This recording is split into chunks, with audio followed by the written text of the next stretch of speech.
Ako po si Riner. Despite of my age, ako po yung pinaka-baby producer po sa lineup ko.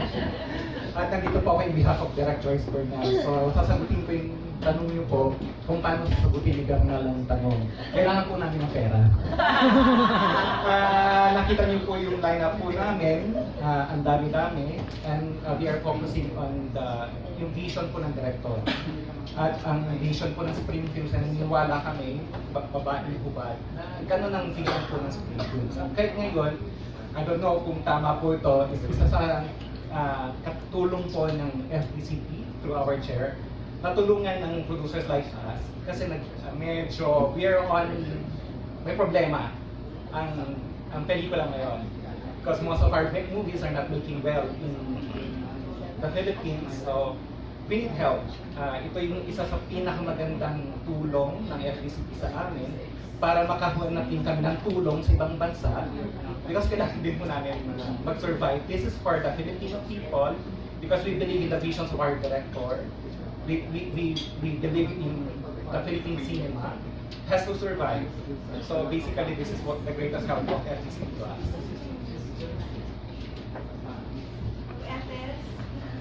Gusto ko malaman who will finance the trip. FDCP. So, for all our spotlight producers and our featured producers, we're giving them support by giving them a round-trip flight to Cannes and back. And then, may stipend po sila of $100 for 3 days, I think. Tapos, free badge. Meron po silang badge. So the badge actually costs around 25,000 each kasi medyo mahal din siya. Pero because we are a spotlight country, we are given this provision by the Cannes Producers Network. Kaya para po sa ating mga spotlight at featured producers. Ano pa ba?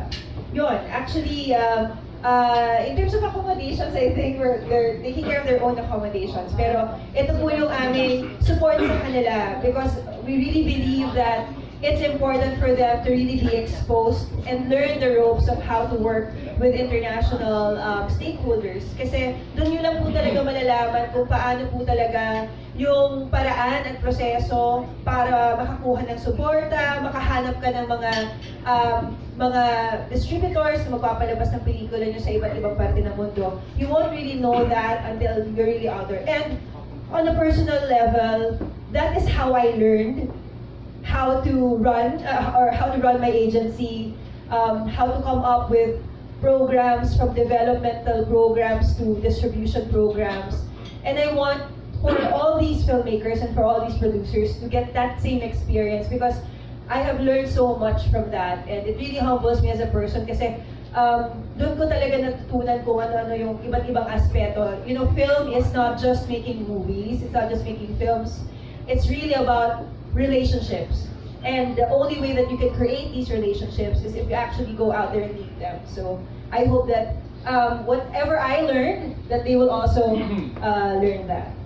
What is the size of the entourage? Actually, parang ang total po namin is nasa 30 na ba tayo?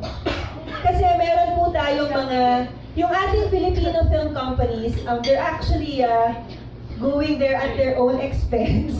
Ayun po, but we're giving them badges. So ito po yung ating mga film companies na going there really because they have their specific goals in terms, and hindi po not necessarily yung iba kasama sa spotlight producer. So ito pong Cannes Producers Network, this is a program of FDCP. It goes through a process.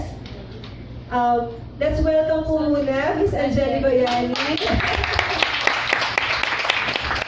our main actress for The Manila Lover and a Cannes darling. Favorite po siya doon ng mga tao. Galing na po mag-French, mag-introduce yung pelikula na. Yeah. Ayun, so, sorry. Ayun po. Another question. So siguro nasa mga yun na, nasa mga, kasi we have 21 film companies, pero kasama na doon yung mga featured producers. So parang outside of our 8 plus 6, yun po yung, pero ang malaki pong delegate delegation natin this year ay ang HUPA.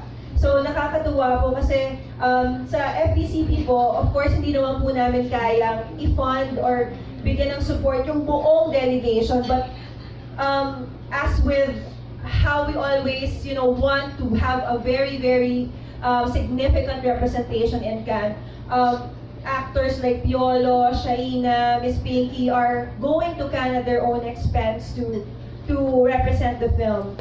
Sa FDCP po, we're able to give support through our IFAP program, International Film Festival Assistance Program, for individuals flying to Cannes to support to represent the film.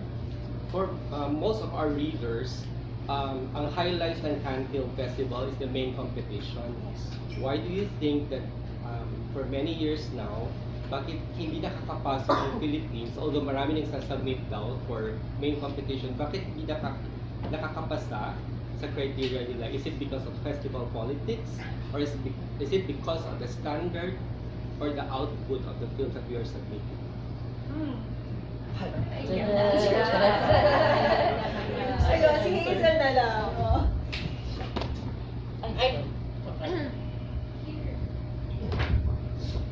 Hello, Tito Ricky.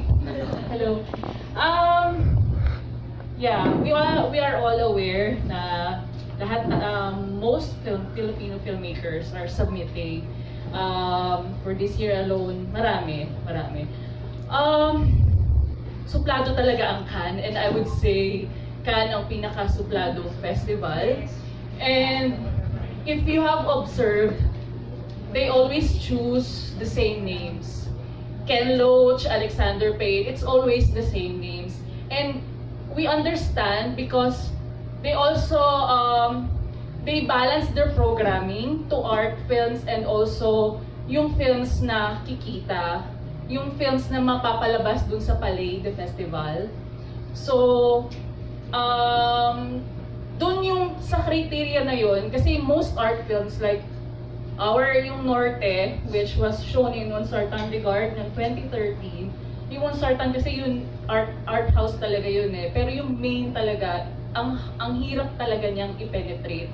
Kasi for one, ang hirap i-please ng programmers ng main competition. Simply because of that reason. Kasi nag-aaway-away talaga sila with what will sell.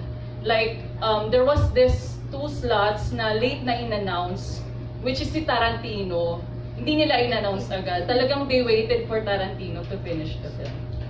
So, yun. We are trying our best naman, pero hindi, alam niyo yun, hindi suplado talaga sila. So, Actually, this year, ganun yung direction din talaga nila. Because if you notice the lineup this year, talagang the most familiar names representing various countries. So you have your Tarantinos, even Bong Joon-ho so ito yung talagang mga staple na ng mga pangalan sa Cannes. But I think I think with our direction and where we're going, I would love for the platform or for Cannes to open up to more voices, other than the usual na mga names na nandun. And I think yun din yung reason why we go out there. Kasi we want to understand the narratives, we want to understand the films that are chosen there. Ano yung meron sa mga pelikulang yon? Ano yung elemento na meron na pinipili ng Cannes? And I hope na ma-imbibe ng mga filmmakers natin once they make their own respective films. May observation lang. Opo. Napansin ko lang na lahat kayo are so enamored to please mga audience sa Cannes, sa pagkakasal. Para wala kayong bala na mahuli man lang ang loob ng mga movie goers natin. As of na wala pang bumilita sa pelikula.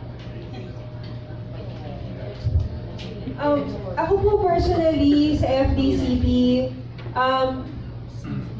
we have different programs catering to the various intentions and objectives of our producers and our stakeholders.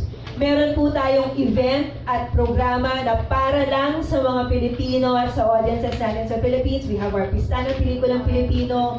We have our 6 local film festivals we are supporting to really cater to our Filipino audience, giving them different kinds of films, you know, diverse stories na pwede nilang mapanood. We also have a support program in all the regional film festivals all over the country to champion the narratives of our regional filmmakers and the regional film community.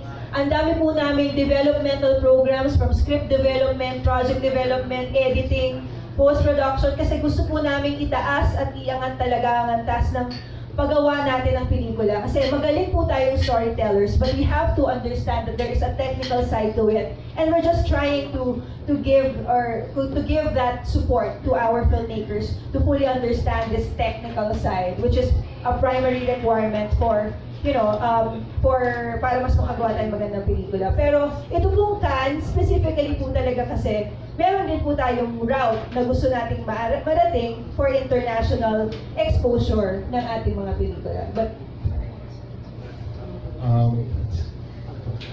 sa akin, I think, ano naman, parang minsan kailangan mo lumabas para mahuli mo talaga yung taste nandito sa local. I think, even sa music ginagawa siya, may mga, like, just so, yun, give you an example. May mga musicians na iniikot muna sa Asia, sa Europe, bago nila dinadala sa US. So, I think, kung kakuha namin yung level of standard sa international market, siguro hopefully ma-capture din natin yung local market. Naniniwala naman kasi ako na hindi lang naman dahil sa taste, yung kumbaga hindi natin mahuli yung taste ng local natin moviegoers, but siguro dahil mahirap lang talaga yung ekonomiya. So, parang kesa manood ka ng pelikula, di ba? Ipakakain mo na lang siguro. So, medyo siguro nahihirapan, hindi lang naman yung pelikula, yung industriya ng pelikula, but I think in general. also, yung